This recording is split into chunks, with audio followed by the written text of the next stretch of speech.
Is Frenkie de Jong the problem at Barcelona, or is he just misunderstood? One thing's for sure, the guy's got game, and his style is pure Barça. But lately, it seemed like everyone's got an opinion about him, and not all of them are good.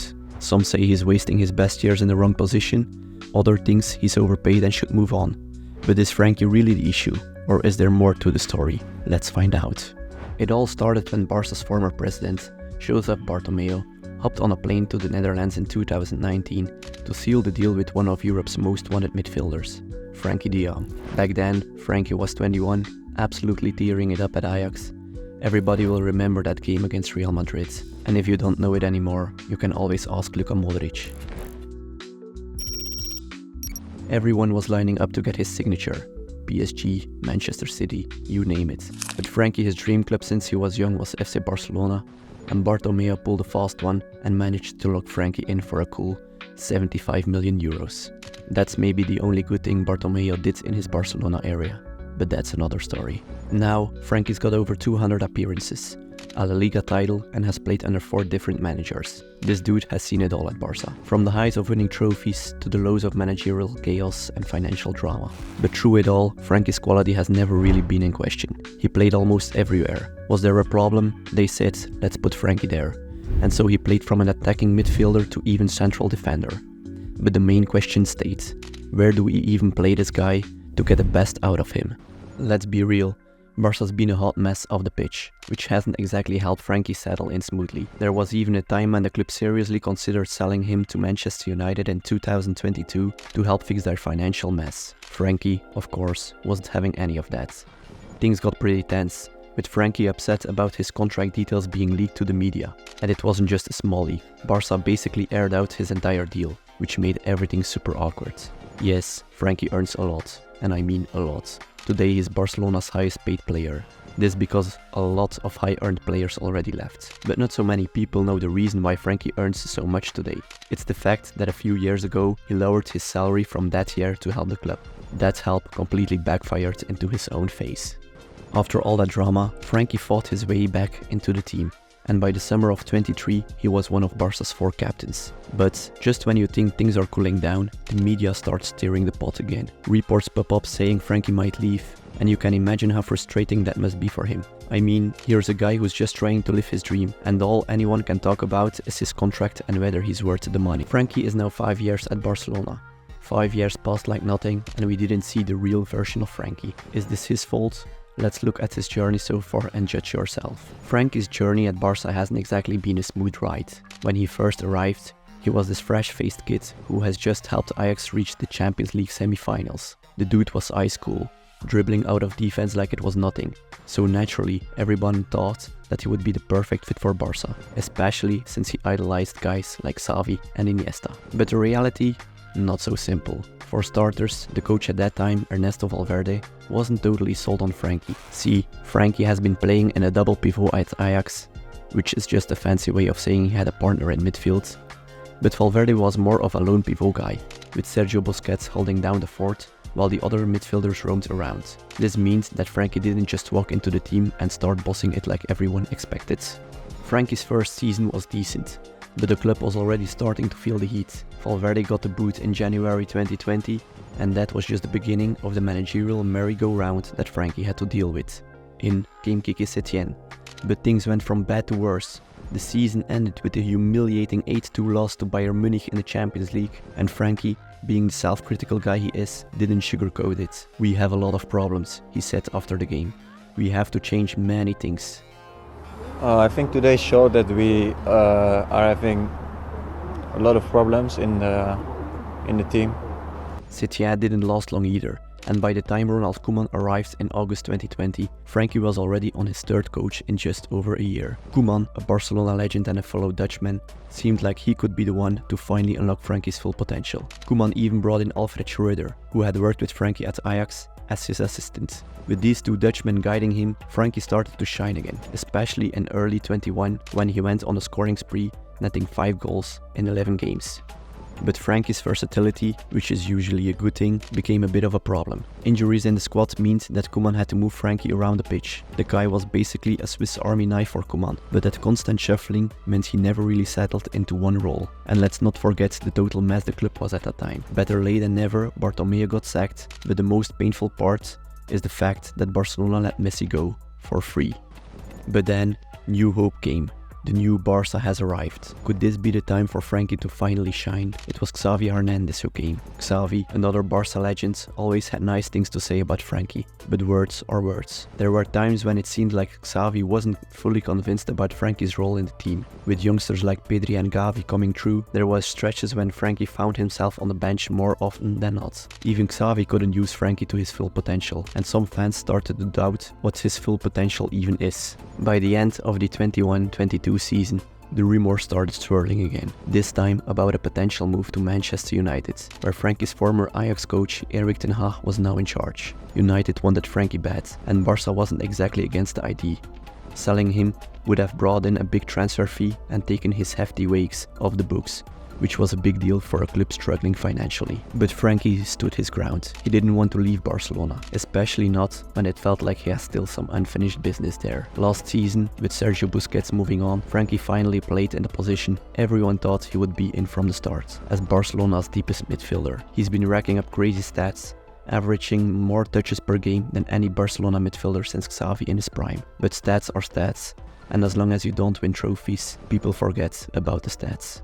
The current situation with Hansi Flick might provide a fresh start, especially if Frenkie gets to play a role similar to Thiago Alcantara's in Flick's system. The high-intensity, fast-paced play could fit his style, and with the potential guidance from Thiago himself, there's hope that Frenkie could thrive in a more attacking role again.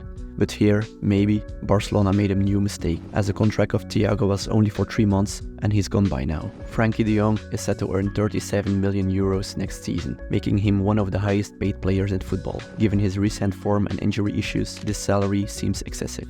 Last season, he had the least amount of league appearances due to injuries and struggled under Xavi. With Gavi and Frenkie both injured, Barcelona fell behind in the league, a gap they couldn't close. Even though Frenkie showed promise when he was fit, his injury in El Clasico and absence from key tournaments have led many questions about his future. Selling Frenkie might seem like a viable option to relieve some financial pressure, but it's not that simple. Barcelona amortized Frenkie's transfer fee from Ajax, spreading the cost over several years. With 30 million still out to Ajax, the net benefit from a potential 75 million sale would be reduced to around 45 million.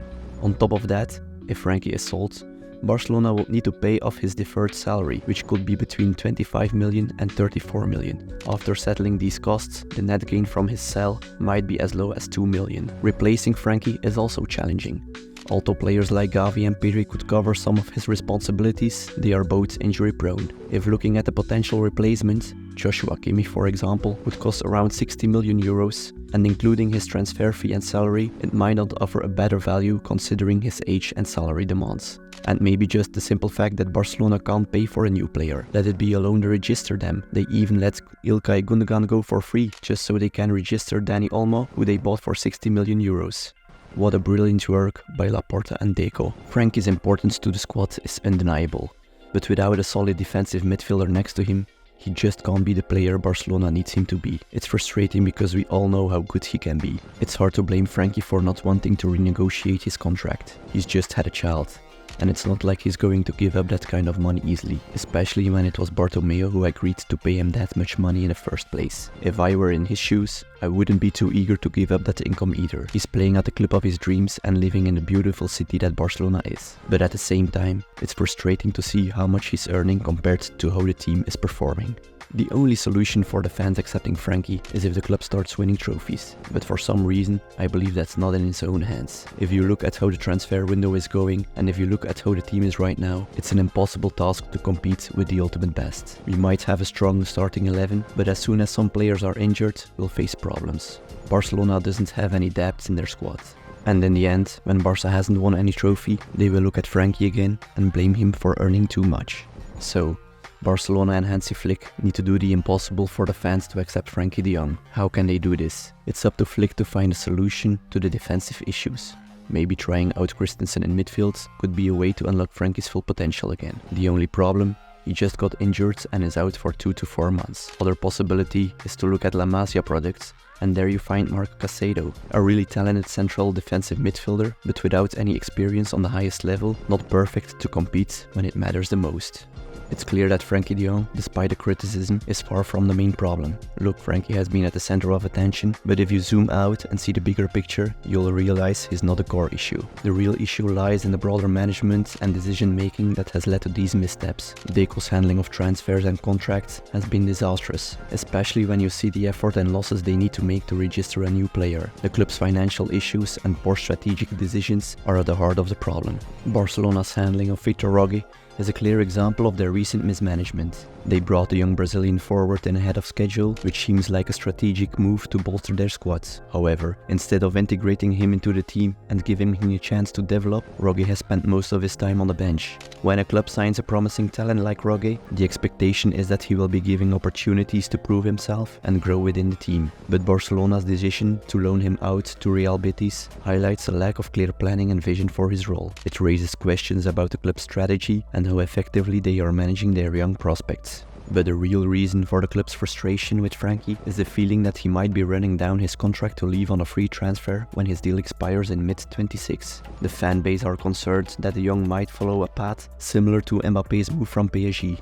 Juan Laporta's time at Barcelona was supposed to be the dawn of a new era, a time of recovery and renewal for a club battered by financial instability and underperformance. Instead, it's become clear that Laporta himself is a part of the problem. 3 years ago, Barcelona was crying out for a leader who could bring calm and strategic thinking to the club. Laporta has been as capable of generating excitement as he is of causing upheaval. Every transfer window, and especially the last one, we've heard multiple times from the press and Laporta himself about how close the club is to the important one-on-one rule. Yet, August is finished and still nothing. Laporta openly speaks about he wants to sign Nico Williams or even his dream player Rafael Leao, who will cost around 90 million euros, while in fact, Barcelona can't sign any player. This situation shows that the mess at Barcelona is far bigger than just Frenkie de Jong's situation, yet he has become the center of criticism. On one hand, he's a midfielder with an exceptional sense of space and an impressive passing range, qualities that could make him a standout performer in Hansi Flick's more dynamic double